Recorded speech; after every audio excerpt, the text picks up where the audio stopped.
Bonjour la famille, c'est toujours Gilmas dans les vidéos de motivation. Il y a beaucoup de vidéos qui circulent sur les réseaux sociaux, encore une fois, qui parlent de la souffrance au Canada, la souffrance des nouveaux immigrants. Mes chers amis, avant que j'entre en détail dans la vidéo ici, ne vous découragez pas parce que je suis là pour vous motiver. Ceux qui veulent partir au Canada, ceux qui sont dans le processus, ceux qui viennent d'arriver sont encore nouveaux et ne savent pas quoi faire. La vidéo ici est une vidéo de motivation. Alors merci à tous ceux qui prennent du temps à s'abonner à la chaîne ici de Gilmas Motivation. Ceux qui prennent du temps vraiment à partager les vidéos, à me donner les j'aime pour le courage et les motivations que je suis en train de faire pour la communauté, pour ceux qui veulent partir ici.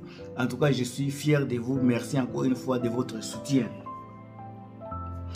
Alors, je vais vous dire pourquoi il est capital de focaliser sur votre départ ici au Canada. Il faut venir, vraiment, il faut venir. Je vais vous donner les raisons qu'il faut que je fasse la vidéo ici. J'ai besoin vraiment de voir beaucoup de personnes venir vivre les réalités du Canada. Alors, si vous aimez la vidéo ici, n'oubliez pas de mettre les j'aime. La première chose, la situation est particulière et personnelle. Il y a les gens qui immigrent ici, qui partent au Canada parce que la situation économique leur fait défaut, d'autres la situation sécuritaire. Il y a les gens qui vivent dans un pays où la sécurité est absolue, mais il n'y a pas une économie qui te permet de vivre, par exemple, une économie qui te permet d'épargner de l'argent. Alors ces gens-là, au lieu d'aller chercher l'argent ailleurs, il y a d'autres personnes également, ils peuvent avoir de l'argent dans leur pays, ils sont économiquement forts, mais la sécurité dans leur pays ne les permet pas de vivre en paix. Alors ce type de personnes également ont besoin de venir, de quitter le pays pour vivre une sécurité qui est vraiment saine. Il y a également les étudiants. Il y a certains pays où les écoles, l'éducation n'est plus performante comme avant. Alors, quand ils voient qu'au Canada, l'éducation est vraiment performante, ils ont besoin également de venir. Alors, mes chers amis, ne vous découragez pas, n'écoutez pas A, B, C sur les réseaux sociaux. Focalisez sur vos projets et appliquez. La première chose que je vais vous dire qui sera importante et bénéfique pour vous, c'est d'abord la santé. Quoi que tu fais, dès que la santé va mal dans ton corps, tu es foutu. Quel que soit l'argent que tu as, soit la situation, les statuts sociaux que vous avez, sans la santé, vous avez des problèmes. Mais ici au Canada, la santé est universelle et gratuite. Les soins de santé sont gratuits. Il y a les gens qui vont vous dire aussi les réseaux sociaux, c'est gratuit, mais pour avoir accès à un médecin, ça prend du temps. Mes chers amis, les soins de santé, accès à un médecin qui va prendre du temps, peut-être 2 mois, 1 mois. Et la personne qui n'a pas l'accès au médecin, qu'est-ce qui est important? Je pense que celui qui a l'accès au médecin, ici, si c'est quelque chose d'urgence, on va vous soigner. Il ne faut pas écouter beaucoup de gens là. Il y a les gens qui ne comprennent pas le système. Ils veulent juste faire les vidéos pour vous intimider, pour vous faire peur. Chers amis, c'est meilleur d'avoir les soins qui sont appropriés, les soins de qualité, que vous allez voir peut-être dans 2 mois, qu'avoir les soins qui ne sont pas de qualité, qui ne sont pas de niveau, que vous n'allez même pas avoir. Dans nos pays, souvent, avant de te soigner, tu dois payer. Alors, tu peux mourir là pendant que le docteur est là, juste parce que tu n'as pas de l'argent. Il y a également la corruption qui est même dans des hôpitaux chez nous. Il y a les gens qui vendent des médicaments à l'extérieur. Les infirmiers, les médecins qui sont à l'hôpital et qui vendent des médicaments à l'extérieur. Il y a des hôpitaux qui font ça. On a vu ça sur les réseaux sociaux. Mais ici, là, vous pouvez aller à toutes sortes de cliniques. Vous n'allez rien payer. Vous avez accès à votre médecin de famille. Vous ne payez rien. Quand vous avez de l'urgence, vous allez dans les hôpitaux. Vous ne payez rien. Vous avez accès à toutes ces choses-là gratuitement. Pour moi, c'est un acquis à celui qui veut venir vivre dans un pays où le climat hospitalier, par exemple, le climat médical est accessible à tout le monde. Le deuxième point, comme je parlais de la sécurité, c'est une chose la plus primordiale également. Après la santé, c'est la sécurité. Il y a d'autres pays africains où les coups d'État sont fréquents. Soit même s'il n'y a pas de coups d'État, il y a les policiers qui vous maltraitent, qui vous menacent, qui ne vous donnent pas la paix. Vous ne vous sentez pas en sécurité dans votre propre pays. Mais un pays comme le Canada, ce n'est pas le meilleur, ce n'est pas un ciel, ce n'est pas le paradis, mais quand même la sécurité est vraiment palpable. Vous vous sentez en sécurité à tout moment. Que vous soyez dans l'autobus, en route, au travail, vous vous sentez en sécurité. Il n'y a pas qu'on va sécuriser certaines personnes, d'autres personnes ne seront pas sécurisées. Non.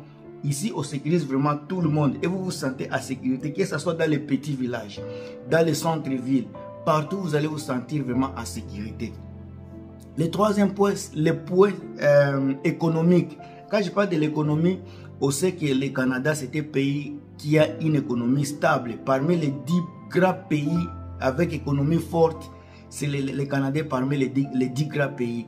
Alors, quand vous regardez déjà un pays avec une économie forte et puis une économie robuste, je ne pense pas que ça ne peut pas attirer quelqu'un. Ça va attirer beaucoup. C'est pour cela que vous allez voir, même les gens qui vivent dans un pays stable, des pays qui sont économiquement forts également, ils sont toujours attirés par les systèmes économiques canadiens. C'est facile de faire le business ici, c'est facile d'ouvrir le business, c'est facile d'accéder à des prêts pour faire des business.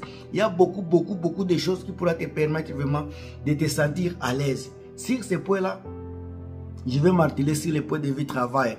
Le travail également en général, vous allez, si vous voyez sur l'internet, vous allez voir le taux de chômage au Canada est à peu près à 8%, ce qui n'est pas mauvais avec les conditions d'aujourd'hui partout au monde, où on voit que le monde commence le monde change. Il y a des lamentations dans tous les pays, il y a beaucoup de lamentations. Mais en tout cas, si vous voyez de près, le Canada s'en sort quand même avec l'accès au travail, le travail qui est partout.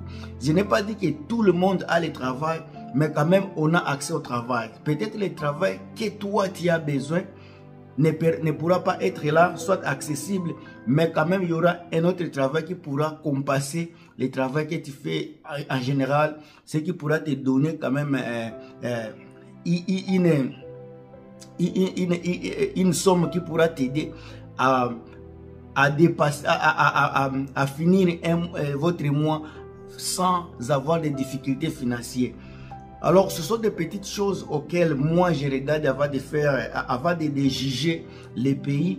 Et puis, il y a vraiment tant d'autres. Un pays où l'hospitalité est vraiment au rendez-vous, c'est un pays hospitalier. Là où vous allez voir, que ce soit au travail, quand vous entrez dans une compagnie même que vous ne connaissez pas, juste à l'entrée, il y a la réception on va vous recevoir très bien, on va vous poser la question, qu'est-ce que vous cherchez, ils vont vous conduire. Même en route, si vous vous perdez, demandez seulement à une personne une question qui pourra, soit disant une adresse. C'est facile. En tout cas, sur 10 personnes, au moins une personne peut-être ne pourra pas avoir l'idée, à moins que la personne soit également nouveau dans les quartiers, soit dans les milieux. Mais si quelqu'un est là, il y a les gens qui prennent du temps vraiment à s'arrêter, te donner les directives, de make sure tu pars là où tu vas partir, que tu ne sois pas, que tu ne te perds pas. Alors, l'hospitalité, ce n'est pas seulement là également.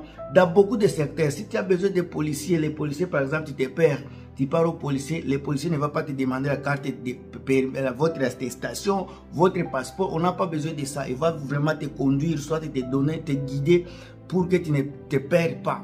Ça, ce sont des expériences que moi j'ai vécues et beaucoup d'autres personnes ont vécues. Quand je dis qu'il est encore mieux de venir au Canada, c'est vraiment primordial. Pour moi, c'est tout à des personnes qui ont des difficultés dans leur pays d'origine. Je vous dis ceci, si vous avez déjà passé un an en Afrique, 1 an en Afrique, Afrique subsaharienne, c'est là que je connais mieux. Si vous avez déjà vécu en Afrique pendant 1 an, je ne pense pas qu'il y a quelque chose qui peut te dépasser ici en Occident. Je ne pense pas. Il y a les gens qui parlent, qui disent que le coût des logements est tellement compliqué, c'est cher.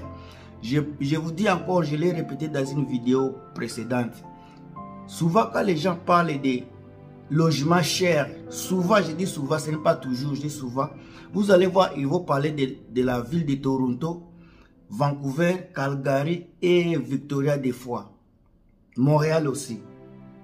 Mais alors, les 5 villes qu'ils vont citer dans les vidéos, il y a d'autres villes et des petits villages où le coût de la vie, soit des logements, n'est pas exorbitant. C'est un coût de la vie qui est accessible à tout le monde.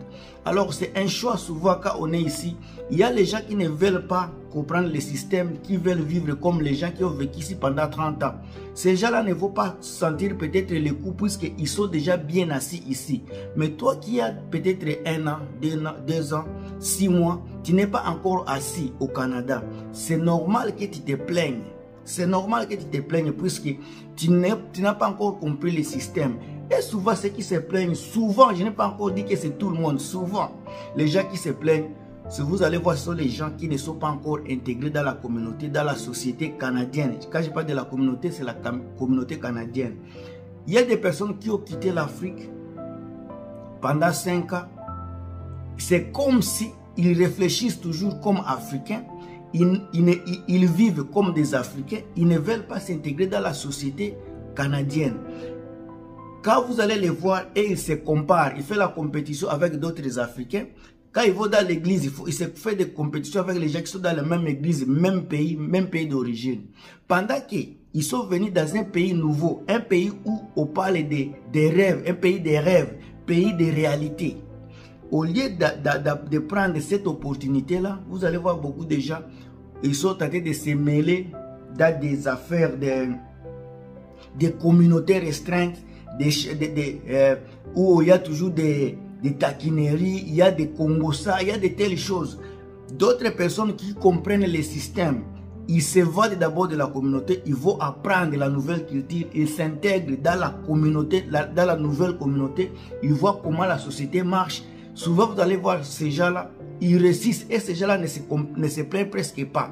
Regardez maintenant les gens qui se plaignent sur les réseaux sociaux. Ce sont les gens qui s'habillent très bien. Vous allez sur leur page de Facebook, ce sont les gens qui sont toujours au top. Ils sont dans les Gucci, dans les Versace. Vous allez sur Instagram, ils s'habillent toujours bien.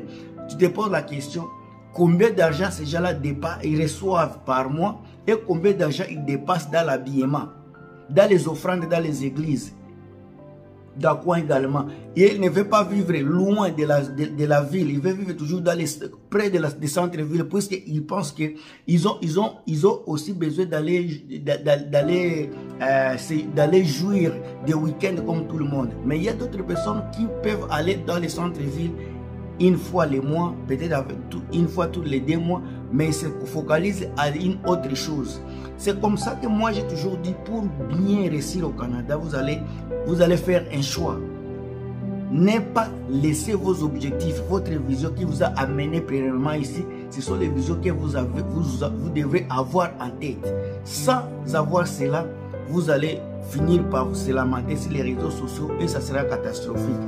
Je n'ai pas dit que les gens qui se lamentent sur les réseaux sociaux, ce sont les gens qui ont échoué.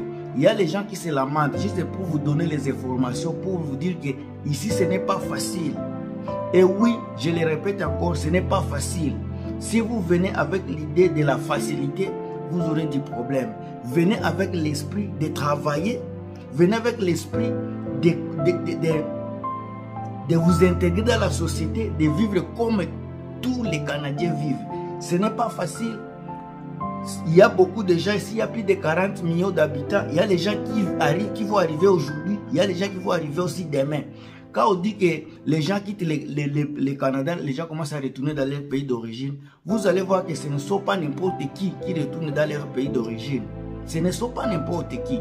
Quand un Japonais retourne dans son pays, quand un Coréen retourne chez lui dans son pays, un Mexicain retourne chez lui dans son pays, un Américain des États-Unis qui retourne chez lui, un Français qui retourne chez lui, Mais toi, Africain, là, tu veux te comparer à ces gens-là. Vous n'avez pas le même système social.